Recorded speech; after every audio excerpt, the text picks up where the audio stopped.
doesn't it come to your lordship's mind that when this Article 370 was enacted by the Constituent Assembly, did they proceed on an assumption? This is what I'm important to say.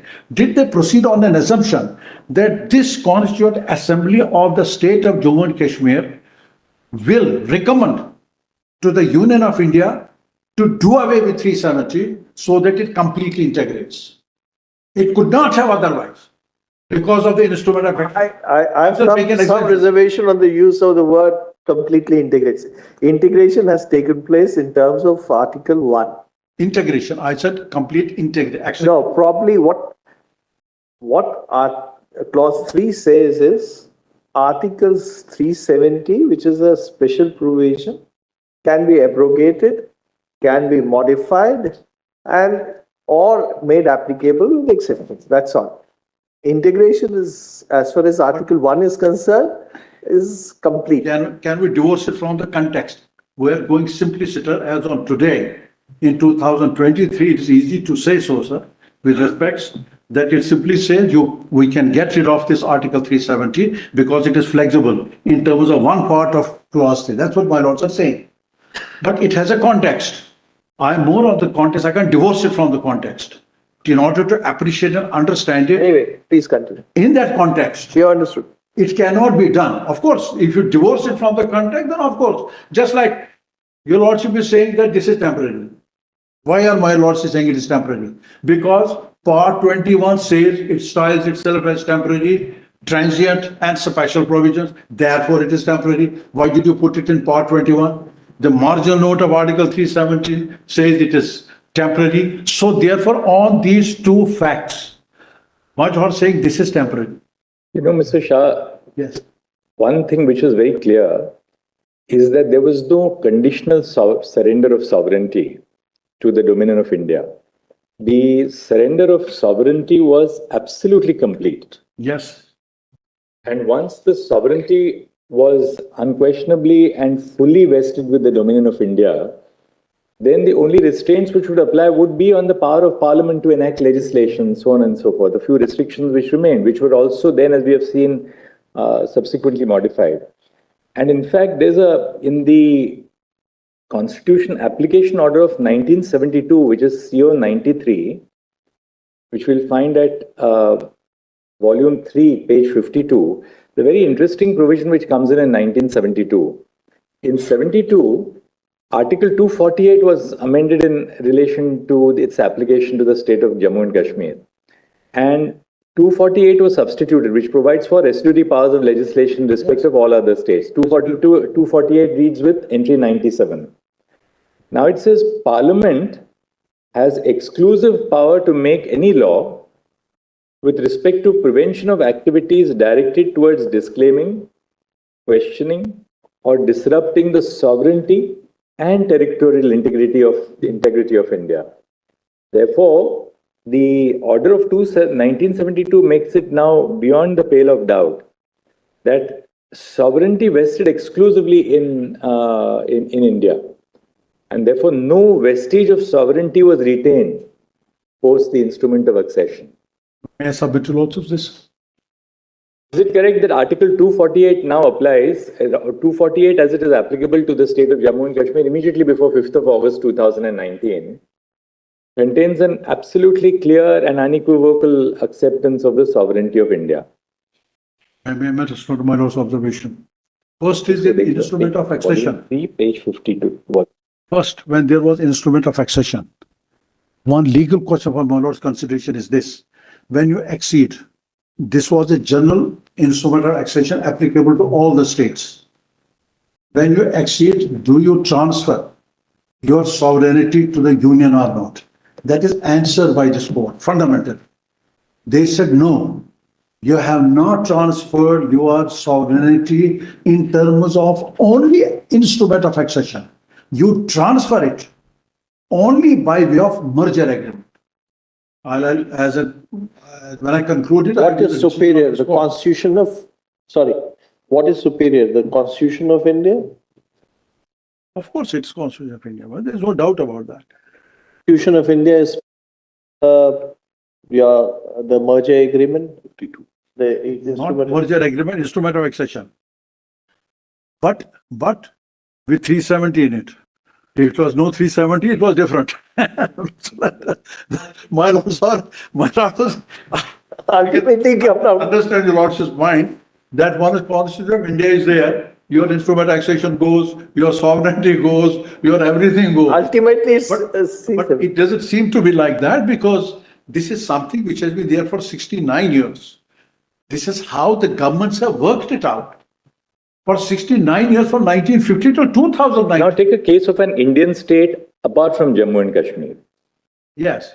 There are restraints on the power of Parliament to enact laws with respect to anything in the state list. Even today, Parliament can't and cannot enact a law on the state list. No, I'm with Right? your lordship. Now, the reason I mention it is these restraints on the power of Parliament are equally consistent with sovereignty, where all the other Indian states, in any case, vesting in the dominion of India in India. No, with So a respect, no. restraint, see, the distribution of legislative powers does not affect the fact that sovereignty vests in India. So there are certain areas where the Parliament cannot touch something which relates to a particular state list item. But merely because Parliament is completely disabled from touching a state list item while enacting law, does that detract from the fact that all these states ceded sovereignty to the dominion of India? So what I'm trying to tell you is this, that restraint on the power to enact legislation is implicit in the scheme of the Constitution, the frame of the Constitution. Because we do not have a unitary state. But does that detract the fact that Parliament cannot enact a law on a state list item? Does that detract from sovereignty? It does not. It's just a fetter on Parliament. But there are other fetters on Parliament as well. Now you have the goods and services tax, which is another fetter which has been brought in by consent of the states and by Parliament. These are all fetters which don't dilute from sovereignty. Likewise, once Article 1, as Brother Justice Khanna said, says India shall be a union of states, and that includes the state of Jammu and Kashmir. Transfer of sovereignty was complete. Therefore, we can't really read the Article 370 Constitution as somehow a document which retains some element of sovereignty in Jammu and Kashmir. I'm saying so for a simple reason. The example which my lords gave that there could be constitutional provisions with regard to other state legislatures that they can do, Parliament can make law, cannot make law with regard to that state legislature. Those limitations can be in the Constitution. But looking to Article 370, when it says concurrence of the government of the state, I say I am claiming it as a right of the state that my concurrence is needed. In the case of other states, where the Parliament may, as a matter of concession, say, look here, I will not do this for you, I will not do that thing for you. That's a matter of concession, not as a matter of right. I am claiming the state right, the state's right not to apply any law of the Parliament unless I don't concur with that law. I am claiming the right. I'll tell you, there are provisions in the Constitution which apply to concurrence of the states also. See Article 249. Parliament can enact a law on a matter covered in the state list, and it says that concurrence is required. Just see 249. Notwithstanding anything in the foregoing provisions of this chapter, if the Council of States has declared by resolution supported by not less than 2/3 of the members present and voting, that it is necessary or expedient in national interest that Parliament should make laws with respect to goods and services tax came in recently, or any matter enumerated in the state list specified in the resolution. It shall be lawful for Parliament to make laws for the whole or any part of the territory of India with respect to that matter while the resolution remains in force. That's how Parliament enacted a law for the Urban Land Ceiling and Regulation Act. When the ULCRA came into force in 1975, it was preceded by resolutions by all the states because it was a state list item.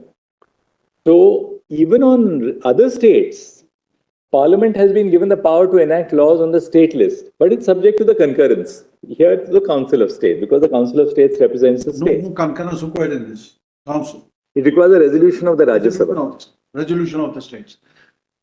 Choice is that of the states. Therefore, though Parliament ordinarily does not have does not have the constitutional power to pass a law with respect to a state on a matter which pertains to the state list, if two or more states come together and say that, look, we want Parliament to pass a law, here again there's a concurrence required of the state for two or more states. So in that sense, concurrence is not something which is unique to only the relationship with Jammu and Kashmir.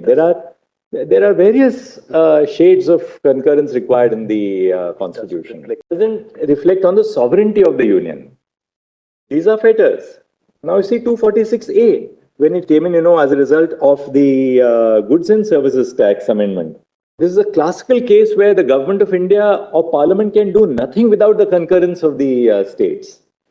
246A has completely redefined our notions of sovereignty in that sense. Because the states have now been given a vital role in financial matters. Parliament can do nothing unless there is a requisite majority in the Goods and Services Tax Council, the GST Council. So, in that sense, our notions of, the parliamentary exclusive competence, the state's competence, that's itself been, Justice Kaul mentioned that yesterday, it's been an evolving exercise. Looks like one thing is very clear, sovereignty was ceded completely to the Union of India. What my lords are observing, which I understand, is that there are provisions in the Constitution where the states can also request the Parliament that you make the law for us, even if that subject of that law may be in the list too, where the state legislature had the exclusive power. But if two or more states decide so by way of a resolution, request the Parliament may make law for that. So it would imply that what is contained in Article 371, where it says that you will apply the law with the concurrence, it's in principle the same as there are other provisions, if I understand your lordship. So there is nothing so sacrosanct about it. I leave it for a minute. What about the constitutional provision for which concurrence is required and the president is to apply with modifications to me after that concurrence? Whether such a provision also exists for the states where they can request the President of India that you apply this constitution to us with these such kind of modifications, or it is not possible for the legislature to say so. So far as making of ordinary laws and so far as making of the constitutional provisions, obviously qualitatively they are different. In our case, concurrence is required also for the constitutional provisions, whether with exceptions and modifications that will also be seen. So ordinary laws, maybe my lord finds the support that there are other provisions, nothing great about it. But nevertheless, that will go against the text of 370 when it says concurrence is required for purpose of list 1 and list 3, whereas other provisions also provide that in a certain situation, not as a matter of routine, in a certain situation, the states can also request the Parliament to make the law. In our case, it is not a matter of routine that they could do so. For every kind of legislation which has been passed at the request of the government of the state, concurrence has been given. So there is no general concurrence. Yeah, you made the point succinctly. All the 54 constitutional applications. Should we go on to the next point now? Because we've understood your perspective. Let's know that also to your lordships. One more thing. Also that when these 54 constitutional orders have been passed, what is it that is given to us? And what was that was not given to us? In these 54 constitutional orders, which have been passed with the concurrence, there are some extremely important constitutional orders. Extremely important. Now, for example, take one.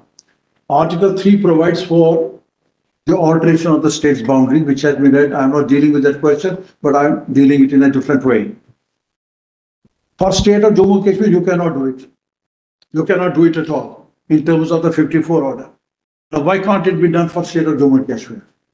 The 54 order placed an embargo on it that till the state legislature will recommend for changing the name, for changing the boundary, you cannot do so. Now, this is a modification made in the application of Article 3 to us. Why was this kind of a provision made in Article 3? I cannot lose sight of the situation in which this Article 370A has come into existence.